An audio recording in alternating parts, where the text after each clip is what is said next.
My name is Lydia Foucachon. I'm married to Daniel Foucachon, CEO over at Roman Roads Media. And if you work with us at all over at Roman Roads Media, you'd run into me as the customer service representative.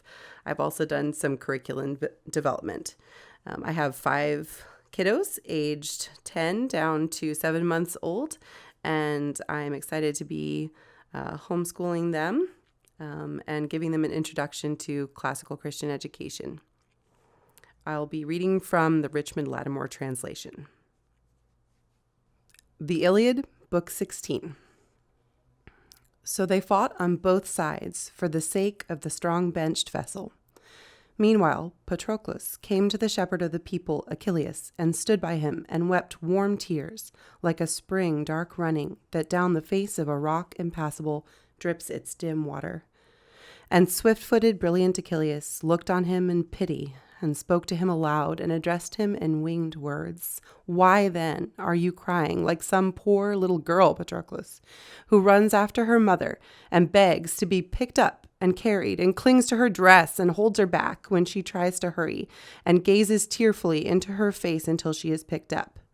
You are like such a one, Patroclus, dropping those soft tears. Could you have some news to tell for me or the Myrmidons? Have you and nobody else received some message from Phthia? Yet they tell me Actor's son Menoetus lives still, and Aeacus' son Peleus lives still among the Myrmidons. If either of these died, we should take it hard. Or is it the Argives you are mourning over, and how they are dying against the hollow ships by reason of their own arrogance? Tell me, do not hide it in your mind, and so we shall both know. Then, groaning heavily, Patroclus the rider, you answered, Son of Peleus, far greatest of the Achaeans, Achilles, do not be angry. Such grief has fallen upon the Achaeans. For all those who were before the bravest in battle are lying up among the ships with arrow or spear wounds. The son of Tydeus, strong Diomedes, was hit by an arrow, and Odysseus has a pike wound, and Agamemnon, the spear-famed, and Eurypylus has been wounded in the thigh with an arrow. And over these, the healers skilled in medicine are working to cure their wounds. But you, Achilles, who can do anything with you? May no such anger take me as this that you cherish. Cursed courage! What other man born hereafter shall be advantaged unless you beat aside from the Argives this shameful destruction? Pitiless! The rider Peleus was never your father, nor Thetis was your mother, but it was the gray sea that bore you, and the towering rocks, so sheer the heart in you is turned from us. But if you are drawing back from some prophecy known in your own heart, and by Zeus' will your honored mother has told you of something, then send me out at least. Let the rest of the Myrmidon people follow me, and I may be a light given to the Danaans. Give me your armor to wear on my shoulders into the fighting, so perhaps the Trojans might think I am you and give way from their attack, and the fighting sons of the Achaeans get wind again after hard work. There is little breathing space in the fighting. We unwearied might, with a mere cry, pile men wearied back upon their city and away from the ships and the shelters. So he spoke, supplicating in his great innocence. This was his own death and evil destruction he was entreating. But now, deeply troubled, swift-footed Achilles answered him, Ah, Patroclus, illustrious, what is this you are saying? I have not any prophecy in mind that I know of. There is no word from Zeus my honored mother has told me. But this thought comes as a bitter sorrow to my heart and my spirit when a man tries to foul one who is his equal, to take back a prize of honor because he goes in greater authority. This is a bitter thought to me. My desire has been dealt with roughly. The girl the sons of the Achaeans chose out for my honor, and I won her with my own spear, and stormed a strong fenced city, is taken back out of my hands by powerful Agamemnon, the son of Atreus, as if I were some dishonored vagabond. Still, we will let all this be a thing of the past, and it was not in my heart to be angry forever, and yet I have said I would not give over my anger until that time came when the fighting with all its clamor came up to my own ships. So do you draw my glorious armor about your shoulders. Leave the Myrmidons, whose delight is battle, into the fighting. If truly the black cloud of the Trojans has taken position strongly about our ships, and the others, the Argives, are bent back against the beach of the sea, holding only a narrow division of land, and the whole city of the Trojans has descended upon them boldly, because they do not see the face of my helmet glaring close, or else they would run and cram full of dead men the watercourses. If powerful Agamemnon treated me kindly. Now the Argives fight for their very encampment. For the spear rages not now in the hands of the son of Tydeus, Diomedes, to beat destruction aside from the Danaans. Nor have I heard the voice of the son of Atreus crying from his hated head. No, but the voice of murderous Hector, calling to the Trojans, crashes about my ears. With their war cry they hold the entire plain as they beat the Achaeans in battle. But even so, Patroclus, beat the bane aside from our ships. Fall upon them with all your strength. Let them not, with fires blazing, inflame our ships and take away our desired homecoming. But obey to the end this word I put upon your attention, so that you can win for me great honor and glory in the sight of all the Danaans. So they will bring back to me the lovely girl and give me shining gifts in addition. When you've driven them from the ships, come back. Although later the thunderous lord of Hera might grant you the winning of glory, you must not set your mind on fighting the Trojans, whose delight is in battle without me. So you will diminish my honor. You must not, in the pride and fury of fighting, go on slaughtering the Trojans and lead the way against Ilion, for fear some one of the everlasting gods on Olympus might crush you. Apollo, who works from afar, loves these people dearly. You must turn back once you bring the light of salvation to the ships and let the others go on fighting in the flat land. Father Zeus, Athena, and Apollo, if only not one of all the Trojans could escape destruction, not one of the Argives, but you and I could emerge from the slaughter so that we two alone could break Troy's hallowed coronal. Now as these two were talking thus to each other, meanwhile the volleys were too much for Aias, who could hold no longer his place. The will of Zeus beat him back, and the proud Trojans with their spears, and around his temples the shining helmet clashed horribly under the shower of strokes. He was hit constantly on the strong wrought cheekpieces, and his left shoulder was tiring from always holding up the big glittering shield. Yet they could not beat him out of his place, though they piled their missiles upon him. His breath came ever hard and painful. The sweat ran pouring down his body from every limb. He could find no means to catch his breath, but evil was piled on evil about him. Tell me now, you muses, who have your homes on Olympus, how fire was first thrown upon the ships of the Achaeans. Hector stood up close to Aias, and hacked at the ash spear with his great sword, striking behind the socket of the spearhead, and slashed it clean away, so that Telamonian Aias stood there, shook it there in his hand, a lopped spear, while far away from him the bronze spearhead fell echoing to the ground. And Aias knew in his blameless heart, and shivered for knowing it, how this was God's work, how Zeus, high-thundering, cut across the intention in all his battle, how he planned that the Trojans should conquer.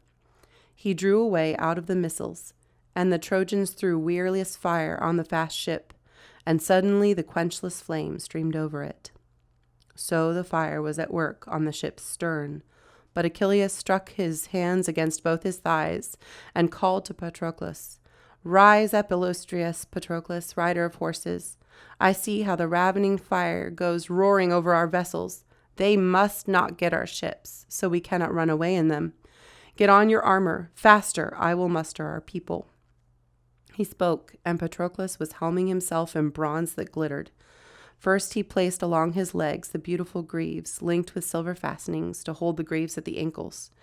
Afterwards he girt on about his chest the corselet, starry and elaborate, of swift-footed Aeacides. Across his shoulders he slung the sword with the nails of silver, a bronze sword, and above it the great shield, huge and heavy. Over his mighty head he set the well-fashioned helmet with the horsehair crest, and the plumes nodded terribly above it. He took up 2 powerful spears that fitted his hand's grip, only he did not take the spear of blameless Aeacides, huge, heavy, thick, which no one else of all the Achaeans could handle, but Achilles alone knew how to wield it. The Pelian ash spear, which Chiron had brought to his father from high on Pelion to be death for fighters. Patroclus ordered Automedon, rapidly to harness the horses, a man he honored most, after Achilles, breaker of battles, who stood most staunchly by him against the fury of fighting. For him, Automedon led the fast-running horses under the yoke, Xanthos and Balios, who tore with the wind's speed, horses stormy Podarge once conceived the west wind, and bore, as she grazed in the meadow, beside the swirl of the ocean. In the traces beside these, he put unfaulted Pedasos, whom Achilles brought back once when he stormed Aetion's city. He, mortal as he was, ran beside the immortal horses. But Achilles went meanwhile to the Myrmidons, and arrayed them all in their war gear along the shelters, and they as wolves who tear flesh raw, in whose hearts the battle fury is tireless, who have brought down a great horned stag in the mountains and then feed on him till the jowls of every wolf run blood, and then go all in a pack to drink from a spring of the dark running water, lapping with their lean tongues along the black edge of the surface and belching up the clotted blood. In the heart of each one is a spirit untremulous, but their bellies are full and groaning. As such, the lords of the Myrmidons and their men of counsel around the brave henchmen of swift-footed Aeacides swarmed, and among them was standing warlike Achilles, and urged on the fighting men with their shields and the horses. 50 were the fast-running ships, wherein Achilles, beloved of Zeus, had led his men to Troy, and in each one were 50 men, his companions in arms, at the rowing benches. He had made 5 leaders among them, and to these entrusted the command, while he in his great power was lord over all of them. 1 battalion was led by Menestheus of the shining corslet, son of Spercheius. The river swelled from the bright sky, born of the daughter of Peleus, Polydore the lovely, to unremitting Spercheius, when a woman lay with an immortal, but born in name, to Perieres' son, Boros, who married Polydore formerly, and gave gifts beyond count to win her. The next battalion was led by warlike Eudorus, a maiden's child, born to one lovely in the dance, Polymele, daughter of Phylas, whom strong Hermes Argiphantes loved. When he watched her with his eyes among the girls dancing in the choir for clamorous Artemis of the golden distaff. Presently Hermes the healer went up with her into her chamber and lay secretly with her, and she bore him a son, the shining Eudorus, a surpassing runner and a quick man in battle. But after Eileithyia of the hard pains had brought out the child into the light, and he looked on the sun shining, Actor's son Echecles, in the majesty of his great power, led her to his house, when he had given numberless gifts to win her. And the old man Phylas took the child, and brought him up kindly, and cared for him, in affection as if he had been his own son. The leader of the 3rd battalion was warlike Pysandros, Maimalos' son, who outshone all the rest of the Myrmidons in spear fighting, next to Pelion Achilles' henchman. The 4th battalion was led by Phoenix, the aged horseman, the 5th by Alcimedon, the blameless son of Laerces. But after Achilles gave them their stations all in good order beside their leaders, he laid his stern injunction upon them. Myrmidons, not one of you can forget those mutterings, those threats that beside the running ships you made at the Trojans in all the time of my anger, and it was I you were blaming. As, hard son of Peleus, your mother nursed you on Gaul. You have no pity to keep your companions here by the ships unwilling. We should go back home again, then, in our seafaring vessels, now that this wretched anger has befallen your spirit. Often you would gather in groups and so mutter against me, and now is shown a great work of that fighting you longed for. Then let each man take heart of strength to fight with the Trojans. So he spoke, and stirred the spirit and strength in each man, and their ranks, as they listened to the king, pulled closer together. And as a man builds a solid wall with stones set close together for the rampart of a high house, keeping out the force of the winds, so close together were the helms and shields massive in the middle. For shield leaned on shield, helmet on helmet, man against man, and the horsehair crests along the horns of the shining helmets touched as they bent their heads. So dense were they formed on each other, and before them all were 2 men in their armor, Patroclus and Automedon, both of them in one single fury, to fight in front of the Myrmidons. But meanwhile, Achilles went off into his shelter and lifted the lid from a lovely, elaborate wrought chest, which Thetis the silver-footed had put in his ship to carry, and filled it fairly with tunics and mantles to hold the wind from a man, and with fleecy blankets. Inside this lay a wrought goblet, nor did any other man drink the shining wine from it, nor did Achilles pour from it to any other god but only Zeus father. He took this now out of the chest, and cleaned it with sulfur first, and afterwards washed it out in bright running water, and washed his own hands, and poured shining wine into the goblet, and stood in his middle forecourt and prayed, and poured the wine, looking into the sky, not unseen by Zeus who delights in the thunder. High Zeus, Lord of Dodona, Pelasgian, living far off, brooding over wintry Dodona, your prophets about you living, the Seloi who sleep on the ground with feet unwashed. Hear me. As one time before when I prayed to you, you listened and did me honor, and smote strongly the host of the Achaeans. So one more time bring to pass the wish that I pray for. For see, I myself am staying where the ships are assembled, but I send out my companion and many Myrmidons with him to fight. Let glory, Zeus of the wide brows, go forth with him.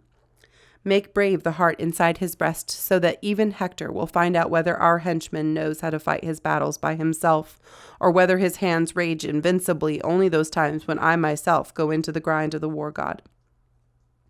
But when he has beaten back from the ships their clamorous onset, then let him come back to me in the running ships, unwounded, with all his armor, and with the companions who fight close beside him. So he spoke in prayer, and Zeus of the councils heard him.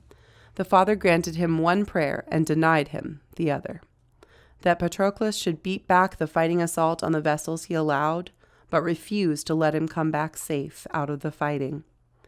When Achilles had poured the wine and prayed to Zeus Father, he went back into the shelter, stowed the cup in the chest, and came out to stand in front of the door, with a desire in his heart still to watch the grim encounter of Achaeans and Trojans. Now they who were armed in the company of great-hearted Patroclus went onward, until in high confidence they charged on the Trojans. The Myrmidons came streaming out like wasps at the wayside, when little boys have got into the habit of making them angry by always teasing them as they live in their house by the roadside. Silly boys, they do something that hurts many people. And if some man who travels on the road happens to pass them and stirs them unintentionally, they in heart of fury come swarming out, each one from his place, to fight for their children.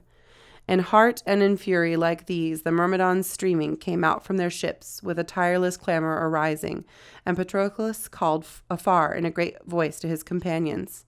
Myrmidons, companions of Peleus' son Achilles, be men now, dear friends. Remember your furious valor. We must bring honor to Peleus' son, for the greatest of the Argives by the ships, we, even the henchmen who fight beside him, so Atreus' son, wide-ruling Agamemnon, may recognize his madness, that he did no honor to the best of the Achaeans. So he spoke, and stirred the spirit and strength in each man. They fell upon the Trojans in a pack, and about them the ships echoed terribly to the roaring Achaeans.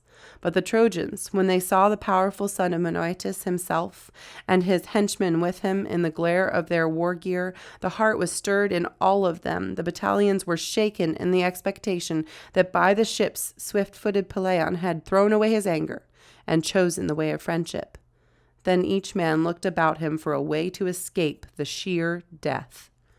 Patroclus was the first man to make a cast with the shining spear straight through the middle fighting, where most men were stricken, beside the stern on the ship of great-hearted Protesilaus, and struck Pyrechmes, who had led the lords of Paeonian horses from Amydon and the wide waters of Axios.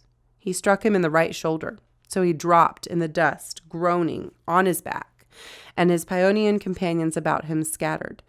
For Patroclus drove the fear into all of them when he cut down their leader, the best of them all, in battle. He drove them from the ships and put out the fire that was blazing, and that ship was left half burnt as it was, as the Trojans scattered in terror and unearthly noise, and the Danaans streamed back along the hollow ships, and clamor incessant rose up. And as when, from the towering height of a great mountain, Zeus, who gathers the thunder flash, stirs the cloud dense upon it, and all the high places of the hills are clear, and the shoulders outjutting, and the deep ravines, as endless bright air spills from the heavens, so, when the Danaans had beaten from their ships the ravening fire, they got breath for a little, but there was no check in the fighting. For the Trojans, under the attack of the warlike Achaeans, had not yet turned their faces to run away from the black ships. They stood yet against them, but gave way from the ships under pressure. There man killed man all along the scattered encounter of the leaders, and first among them, the strong son of Menoetus, threw and struck Ericlus in the thigh, as he turned back with the sharp point of the spear, and drove the bronze clean through. The spear smashed in the bone, and he fell to the ground headlong on his face. Meanwhile, warlike Menelaus stabbed Teos in the chest, where it was left bare by the shield, and unstrung his limb strength. Meges, Peleus' son, watched Amphiclus as he came on, and was too quick with a stab at the base of the leg, where the muscle of a man grows thickest, so that on the spearhead the sinew was torn apart, and a mist of darkness closed over both eyes. Of the sons of Nestor, one, Antilochus, stabbed Atimneus with the sharp spear and drove the bronze head clean through his flank so that he fell forward. But Maris, with the spear from close up, made a lunge at Antilochus in rage for his brother, standing in front of the corpse. But before him, godlike Thrasymedes was in with a thrust before he could stab, nor missed his quick stroke into the shoulder, and the spearhead shore off the arm's base clear away from the muscles and torn from the bone utterly. He fell thunderously, and darkness closed over both eyes. So these two, beaten down under the hands of two brothers, descended to the dark place, Sarpedon's noble companions and spear-throwing sons of Amisadorus, the one who had nourished the furious Chimera to be an evil to many. Aias, Oileus' son, in an outrush, caught Cleobulus alive, where he was fouled in the running confusion, and there unstrung his strength, hewing with the hilted sword at the neck, so all the sword was smoking with blood, and over both eyes closed the red death and the strong destiny.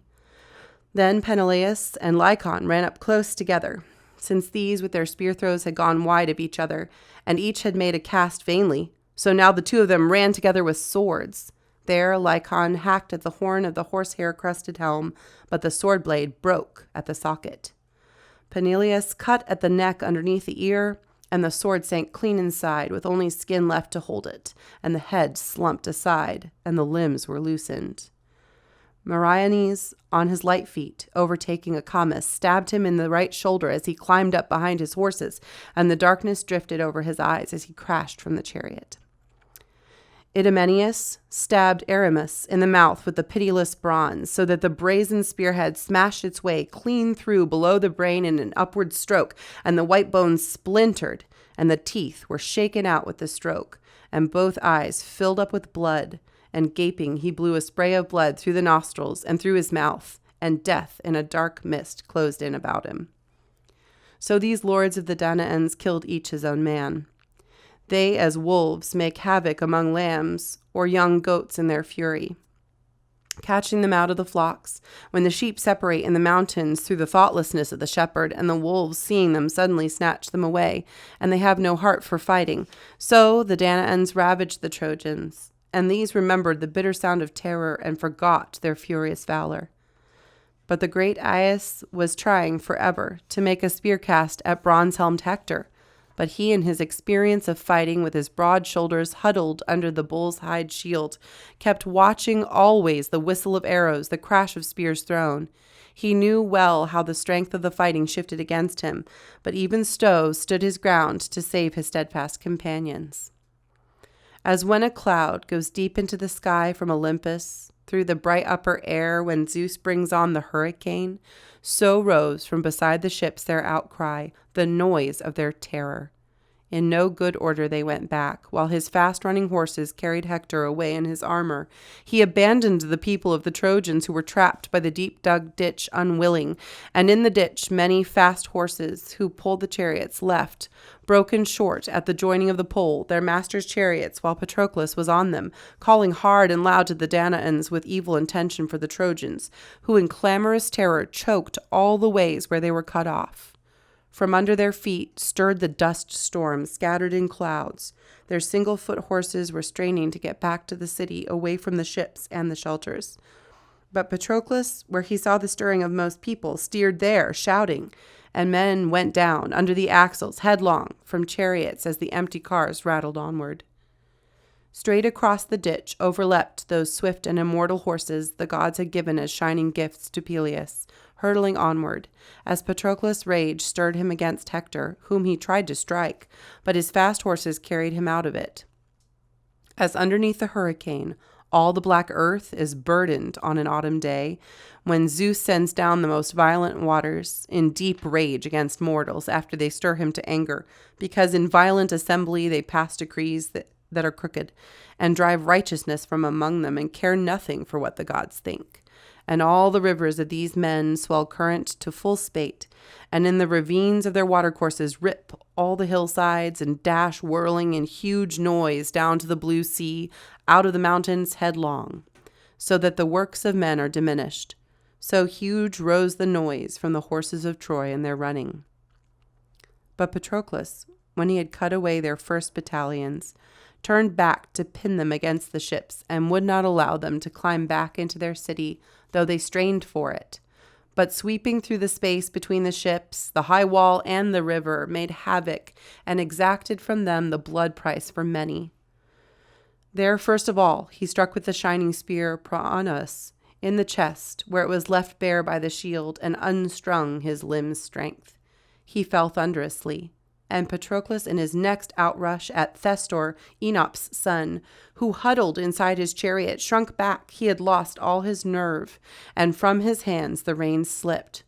Patroclus, coming close up to him, stabbed him with a spear thrust at the right side of the jaw, and drove it on through the teeth, then hooked and dragged him with the spear over the rail, as a fisherman who sits out on the jut of a rock with line and glittering bronze hook drags a fish, who is thus doomed out of the water.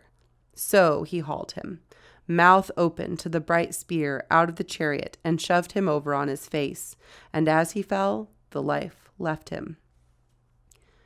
Next he struck Euryalus, as he swept in, with a great stone in the middle of the head, and all the head broke into 2 pieces inside the heavy helmet, and he in the dust face downward dropped, while death, breaking the spirit, drifted about him.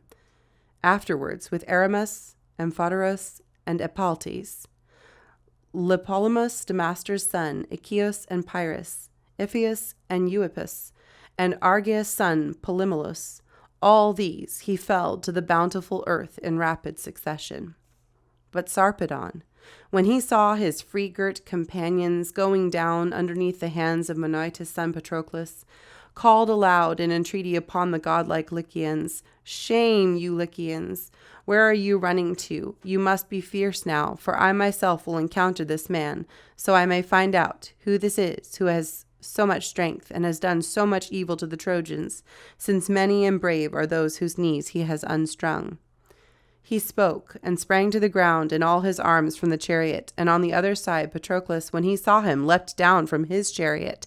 They, as 2 hook-clawed, beak-bent vultures above a tall rock face, high screaming, go for each other. So now these 2, crying aloud, encountered together. And watching them, the son of devious devising Cronos was pitiful, and spoke to Hera his wife and his sister.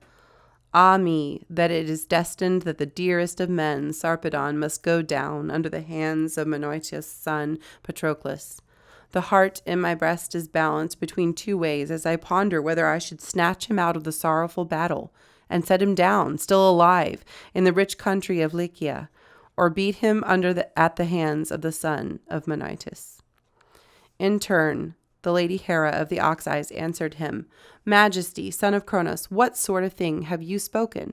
Do you wish to bring back a man who is mortal, one long since doomed by his destiny from ill-sounding death, and release him? Do it then, but not all the rest of us gods shall approve you. And put away in your thoughts this other thing I tell you. If you bring Sarpedon back to his home still living, think how then some other one of the gods might also wish to carry his own son out of the strong encounter, since around the great city of Priam are fighting many sons of the immortals. You will waken grim resentment among them. No, but if he is dear to you, and your heart mourns for him, then let him be, and let him go down in the strong encounter underneath the hands of Patroclus, the son of Menœtius. But after the soul and the years of his life have left him, then send death to carry him away, and sleep, who is painless, until they come with him to the countryside of broad Lycia, where his brothers and countrymen shall give him due burial with tomb and gravestone. Such is the privilege of those who have perished. She spoke, nor did the Father of gods and men disobey her, yet he wept tears of blood that fell to the ground for the sake of his beloved son, whom now Patroclus was presently to kill, by generous Troy, and far from the land of his fathers. Now as these two advancing had come close to each other there, Patroclus threw first at glorious Thrasymeles, who was the strong henchman of Lord Sarpedon, and struck him in the depth of the lower belly, and unstrung his limbs' strength. Sarpedon with the second throw then missed with the shining spear, but the spear fixed in the right shoulder of Pedasus the horse, who screamed as he blew his life away, and went down in shrill noise into the dust, and the life spirit flittered from him. The other horses shied apart, the yoke creaked, the guide reins were fouled together as the trace horse lay in the dust beside them. But at this spear-famed automaton saw that he must do, and wrenching out the long-edged sword from beside his big thigh in a flashing stroke, and without faltering, cut loose the trace horse, and the other horses were straightened out, and pulled in the guide reins, and the two heroes came together in the heart-perishing battle.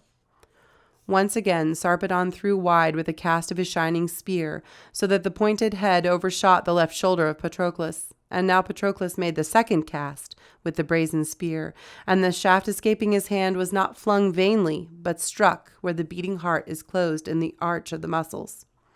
He fell, as when an oak goes down, or a white poplar, or like a towering pine tree which in the mountains the carpenters have hewn down with their whetted axes to make a ship timber.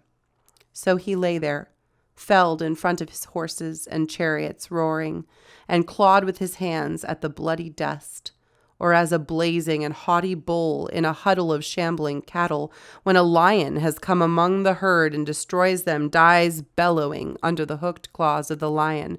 So now before Patroclus, the lord of the shield-armed Lycians died raging, and called aloud to his beloved companion, "Dear Glaucus, you are a fighter among men. Now the need comes hardest upon you to be a spearman and a bold warrior. Now, if you are brave, let bitter warfare be dear to you. First, you must go among all men who are lords of the Lycians, everywhere, and stir them up to fight for Sarpedon. And then you yourself also must fight for me with the bronze spear. For I shall be a thing of shame and a reproach said of you afterwards, all your days forever, if the Achaeans strip my armor here where I fell by the ships assembled. But hold strongly on and stir up all the rest of our people." He spoke, and as he spoke, death's end closed over his nostrils and eyes, and Patroclus, stepping heel-braced to chest, dragged the spear out of his body, and the midriff came away with it, so that he drew out with the spearhead the life of Sarpedon. And the Myrmidons close by held in the hard-breathing horses as they tried to bolt away once free of their master's chariot. But when he heard the voice, a hard sorrow came upon Glaucus, and the heart was stirred within him, and he could not defend Sarpedon.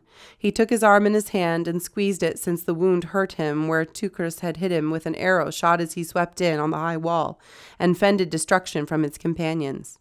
He spoke in prayer to him who strikes from afar, Apollo, "Hear me, my lord. You are somewhere in the rich Lycian countryside or here in Troy, and wherever you are you can listen to a man in pain, as now this pain has descended upon me. For see, I have this strong wound on me, and my arm on both sides is driven with sharp pains about. My blood is not able to dry and stop running. My shoulder is aching beneath it. I cannot hold my spear up steady. I cannot go forward to fight against the enemy. and the best of men has perished. Sarpedon, son of Zeus, who will not stand by his children. No, but you at least, my lord, make well this strong wound and put the pains to sleep. Give me strength, so that I may call out to my companions, the Lycians, and stir them to fight on, and I myself do battle over the fallen body. So he spoke in prayer, and Phoebus Apollo heard him. At once he made the pains stop, and dried away from the hard wound and the dark running of blood, and put strength into his spirit. And Glaucus knew in his heart what was done, and was happy that the great god had listened to his prayer. And first of all he roused toward battle all the men who were the lords of the Lycians, going everywhere among them to fight for Sarpedon. Afterwards he ranged in long strides among the Trojans, by Polydamas, the son of Pantheus, and brilliant Agenor, and went to Aeneas and to Hector of the brazen helmet, and stood near them, and addressed them in winged words. Hector, now you have utterly forgotten your armed companions, who for your sake, far from their friends and the land of their fathers, are wearing their lives away, and you will do nothing to help them. Sarpedon has fallen, the lord of the shield-armored Lycians, who defended Lycia in his strength and the right of his justice. Now brazen Ares has struck him down by the spear of Patroclus. Then, friends, stand beside me. Let the thought be shame in your spirit that they might strip away his arms and dishonor his body. These Myrmidons, in anger for all the Danaans, perished, those whom we Lycians have killed with the spear by the swift ships. He spoke, and the Trojans were taken head to heel with a sorrow untakeable, not to be endured, since he was their city's stay always, though he was an outlander. And many people came with him, but he was the best of them all in battle always. They went straight for the Danaans, raging, and Hector led them in anger for Sarpedon. Meanwhile, the Achaeans, roused to the savage heart of Patroclus, the son of Menoetes, first he spoke to the Aeantes, who were burning for battle already. Aeantes, now your desire must be to defend yourselves, and be such as you were among men before, or even more valiant. The man is fallen who first scaled the wall of the Achaeans, Sarpedon.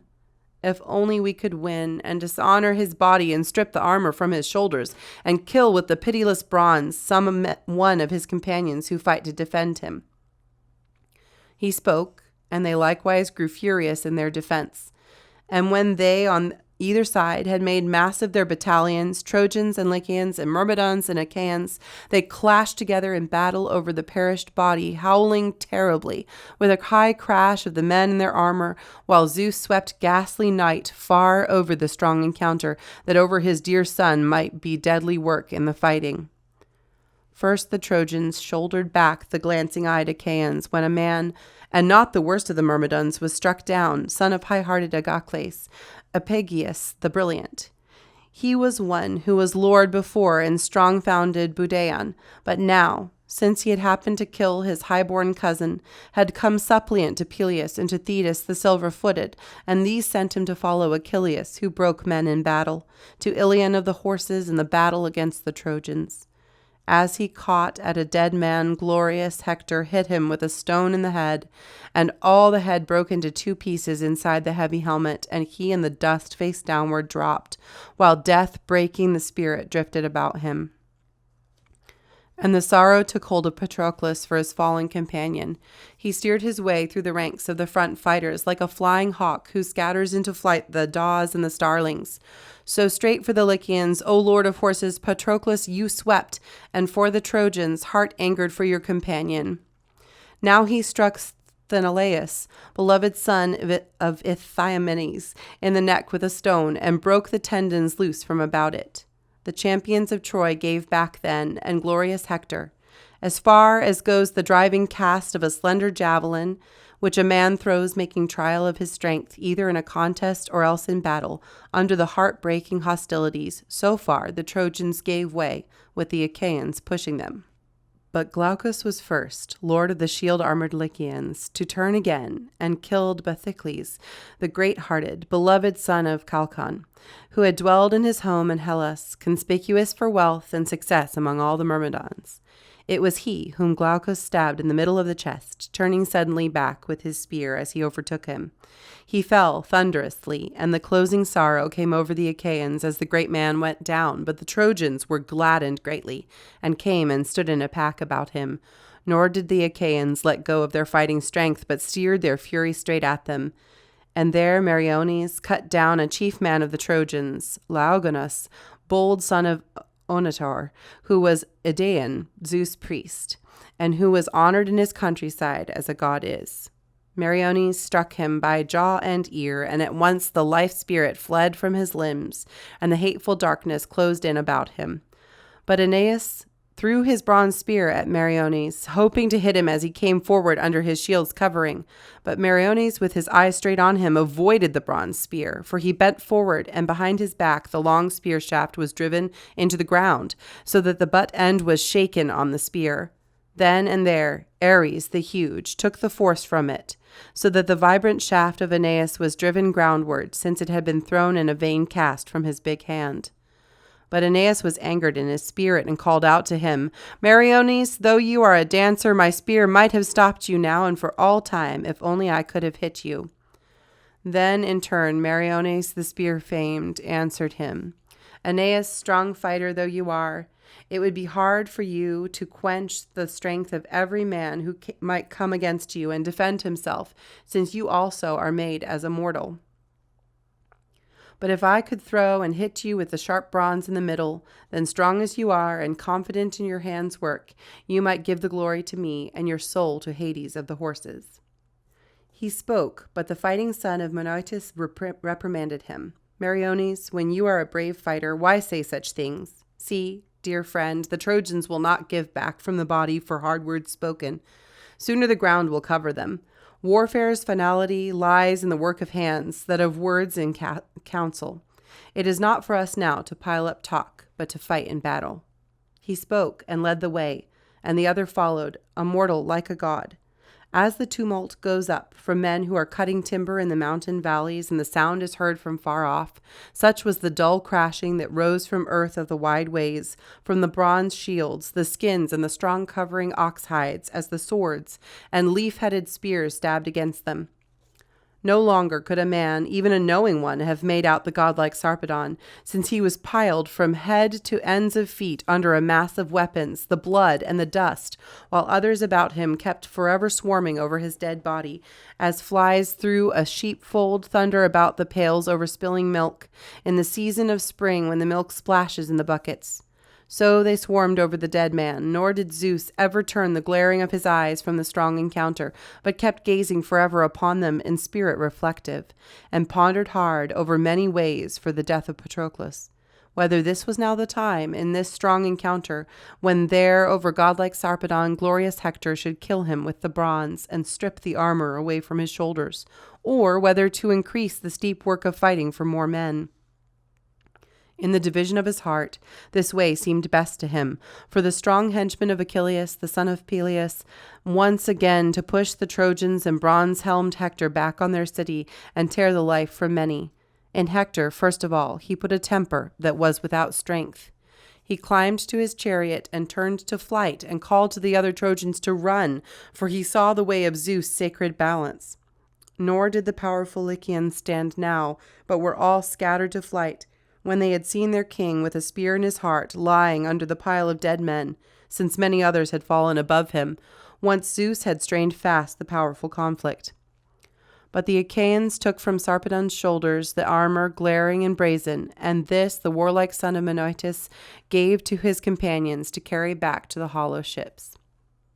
And now Zeus, who gathers the clouds, spoke a word to Apollo. Go, if you will, beloved Phoebus, and rescue Sarpedon from under the weapons, wash the dark suffusion of blood from him, then carry him far away, and wash him in a running river, anoint him in ambrosia, put ambrosial clothing upon him, then give him into the charge of swift messengers to carry him of sleep and death, who are twin brothers, and these two shall lay him down presently within the rich countryside of broad Lycia, where his brothers and countrymen shall give him due burial with tomb and gravestone. Such is the privilege of those who have perished. He spoke so, and Apollo, not disregarding his father, went down along the mountains of Ida into the grim fight, and lifting brilliant Sarpedon out from under the weapons, carried him far away, and washed him in a running river, and anointed him in ambrosia, put ambrosial clothing upon him, then gave him into the charge of swift messengers to carry him, of Sleep and Death, who are twin brothers, and these two presently laid him down within the rich countryside of broad Lycia. But Patroclus, with a shout to Automedon and his horses, went after Trojans and Lycians in a huge blind fury. Besotted, had he only kept the command of Pylades, he might have got clear away from the evil spirit of Black Death. But always the mind of Zeus is a stronger thing than a man's mind. He terrifies even the warlike man. He takes away victory lightly. When he himself has driven a man into battle, as now, he drove on the fury in the heart of Patroclus. Then who was it you slaughtered first? Who was the last one, Patroclus, as the gods called you to your death? Adrestus first, and after him Autonoos and Echeclus, Peramos son of Megas, and Epistor, and Melanippos, and after these Elassos, and Mulios, and Pilartes. These he killed, while each man of the rest was bent on escaping. There the sons of the Achaeans might have taken gate-towering Ilion under the hands of Patroclus, who raged with the spear far before them, had not Phoebus Apollo taken his stand on the strong-built tower with thoughts of death for him, but help for the Trojans. 3 times Patroclus tried to mount the angle of the towering wall, and 3 times Phoebus Apollo battered him backward, with the immortal hands beating back the bright shield. As Patroclus, for the 4th time, like something more than a man, came at him, he called aloud and spoke winged words in the voice of danger. "Give way, illustrious Patroclus. It is not destined that the city of the proud Trojans shall fall before your spear, nor even at the hand of Achilles, who is far better than you are." He spoke, and Patroclus gave ground before him a great way, avoiding the anger of him who strikes from afar, Apollo. But Hector, inside the Scaean gates, held his single-footed horses and wondered whether to drive back into the carnage and fight there, or call aloud to his people to rally inside the wall. Thus, as he was pondering, Phoebus Apollo came and stood by him, assuming the likeness of a man, a young and stronger one, Asios, who was uncle to Hector, breaker of horses, since he was brother of Hecabe and the son of Dymas, and had made his home in Phrygia by the stream of Sangarios. In the likeness of this man, Zeus' son Apollo spoke to him. "Hector, why have you stopped fighting? You should not do it. If I were as much stronger than you as now I am weaker, so might you in this evil way hold back from the fighting. But come, hold straight against Patroclus your strong-footed horses. You might be able to kill him. Apollo might give you such glory." He spoke and went once more, a divinity, into the mortal struggle, while glorious Hector called to a wise Cebriones to lash their horses into the fighting. Meanwhile, Apollo went down into the battle and launched a deadly confusion upon the Argives and gave glory to the Trojans and Hector. Now Hector let the rest of the Danaans be, and he would not kill them, but drove his strong-footed horses straight for Patroclus. On the other side, Patroclus sprang to the ground from his chariot, holding his spear in his left hand. In the other, he caught up a stone, jagged and shining, in the hold of his hand, and threw it, leaning into the throw, nor fell short of the man he aimed at, nor threw vainly, but hit the charioteer of Hector, Cebriones, a bastard son of glorious Priam, as he held the reins on his horses. The sharp stone hit him in the forehead and smashed both brows in on each other, nor could the bone hold the rock, but his eyes fell out into the dust before him, there at his feet, so that he vaulted to earth like a diver from the carefully wrought chariot, and life left his bones. Now you spoke in bitter mockery over him, rider Patroclus. "See now what a light man this is, how agile an acrobat! If only he were somewhere on the sea where the fish swarm, he could fill the hunger of many men by diving for oysters. He could go overboard from a boat, even in rough weather, the way he somersaults so light to the ground from his chariot now. So, to be sure, in Troy also they have their acrobats." He spoke so, and strode against the hero Cebriones with the spring of a lion, who as he ravages the pastures has been hit in the chest, and his own courage destroys him. So, in your fury, you pounced, Patroclus, above Cebriones. On the other side, Hector sprang to the ground from his chariot, and the two fought it out over Cebriones like lions who in the high places of a mountain, both in huge courage and both hungry, fight together over a killed deer. So above Cebriones these two, urgent for battle, Patroclus, son of Menoetes, and glorious Hector, were straining with the pitiless bronze to tear at each other, since Hector had caught him by the head and would not let go of him, and Patroclus had his foot on the other side, while the other Trojans and Danaans drove together the strength of their onset. As east wind and south wind fight it out with each other in the valleys of the mountains, to shake the deep forest timber, oak tree and ash, and the cornel with the delicate bark, these whip their wide-reaching branches against one another in inhuman noise, and the crash goes up from the splintering timber. So Trojans and Achaeans, springing against one another, cut men down, nor did either side think of disastrous panic, and many sharp spears were driven home about Cebriones, and many feathered arrows sprung from the bowstrings, many great throwing stones pounded against the shields, as they fought on hard over his body, as he, in the turning dust, lay mightily in his might, his horsemanship all forgotten. So long as the sun was climbing still to the middle heaven, so long the thrown weapons of both took hold, and men dropped under them. But when the sun had gone to the time for unyoking of cattle, then beyond their very destiny the Achaeans were stronger, and dragged the hero Cebriones from under the weapons and the clamor of the Trojans, and stripped the armor from his shoulders, and Patroclus charged with evil intention in on the Trojans. 3 times he charged in with the force of the running war god, screaming a battle cry, and 3 times he cut down 9 men. But as for the 4th time he swept in, like something greater than human, there, Patroclus, the end of your life was shown forth. Since Phoebus came against you there in the strong encounter dangerously, nor did Patroclus see him, as he moved through the battle and shrouded in a deep mist, came in against him and stood behind him and struck his back and his broad shoulders with a flat stroke of the hand so that his eyes spun. Phoebus Apollo now struck away from his head the helmet, 4-horned and hollow-eyed, and under the feet of the horses it rolled clattering, and the plumes above it were defiled by blood and dust. Before this time, it had not been permitted to defile in the dust this great helmet crested in horsehair. Rather, it guarded the head and the gracious brow of a godlike man, Achilles. But now Zeus gave it over to Hector to wear on his head. Hector, whose own death was close to him, and in his hands was splintered all the huge, great, heavy, iron-shod, far-shadowing spear, and away from his shoulders dropped to the ground the shield with its shield sling and its tassels.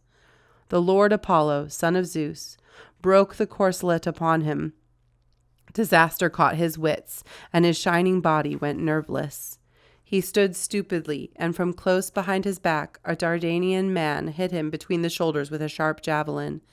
Euphorbus, son of Pantheus, who surpassed all men of his own age with the throwing spear, and in horsemanship and the speed of his feet. He had already brought down 20 men from their horses since first coming, with his chariot and his learning in warfare. He first hit you with the thrown spear, O rider Patroclus, nor broke you, but ran away again, snatching out the ash spear from your body, and lost himself in the crowd, not enduring to face Patroclus, naked as he was, in close combat. Now Patroclus, broken by the spear and the god's blow, tried to shun death and shrink back into the swarm of his own companions. But Hector, when he saw high-hearted Patroclus trying to get away, saw how he was wounded with the sharp javelin, came close against him across the ranks, and with the spear stabbed him in the depth of the belly, and drove the bronze clean through. He fell thunderously, to the horror of all the Achaean people. As a lion overpowers a weariless boar in wild combat, as the two fight in their pride on the high places of a mountain over the little spring of water, both wanting to drink there, and the lion beats him down by force as he fights for his breath, so Hector, Priam's son, with a close spear stroke, stripped the life from the fighting son of Menoetes, who killed so many, and stood above him, and spoke aloud the winged words of triumph. Patroclus, you thought perhaps of devastating our city, of stripping from the Trojan women the day of their liberty and dragging them off in ships to the beloved land of your fathers. Fool! when in front of them the running horses of Hector strained with their swift feet into the fighting, and I, with my own spear and conspicuous among the fighting Trojans, I who beat from them the day of necessity, for you, here the vultures will eat you. Wretch! Achilles, great as he was, could do nothing to help you. When he stayed behind, and you went, he must have said much to you. Patroclus, lord of horses, see that you do not come back to me and the hollow ships until you have torn in blood the tunic of manslaughtering Hector about his chest. In some such manner he spoke to you, and persuaded the fool's heart in you. And now dying, you answered him, O rider Patroclus. Now is your time for big words, Hector. Yours is the victory given by Cronos' son Zeus and Apollo, who have subdued me easily, since they themselves stripped the arms from my shoulders. Even though 20 such as you had come in against me, they would all have been broken beneath my spear and have perished. No, deadly destiny with the son of Leto has killed me. And of men it was Euphorbus. You are only my third slayer. And put away in your heart this other thing that I tell you. You yourself are not one who shall live long, but now already death and powerful destiny are standing beside you to go down under the hands of Aeacus' great son, Achilles. He spoke, and as he spoke, the end of death closed in upon him, and the soul, fluttering free of his limbs, went down into death's house, mourning her destiny, leaving youth and manhood behind her. Now, though he was a dead man, glorious Hector spoke to him. Patroclus, what is this prophecy of my headlong destruction? Who knows if even Achilles, son of lovely-haired Thetis, might before this be struck by my spear and his own life perish? He spoke, and setting his heel upon him, wrenched out the bronze spear from the wound, then spurned him away on his back from the spear. Thereafter, armed with the spear, he went on, aiming a cast at Automedon, the godlike henchman for the swift-footed son of Aeacus, with the spear as he was carried away by those swift and immortal horses the gods had given as shining gifts to Peleus.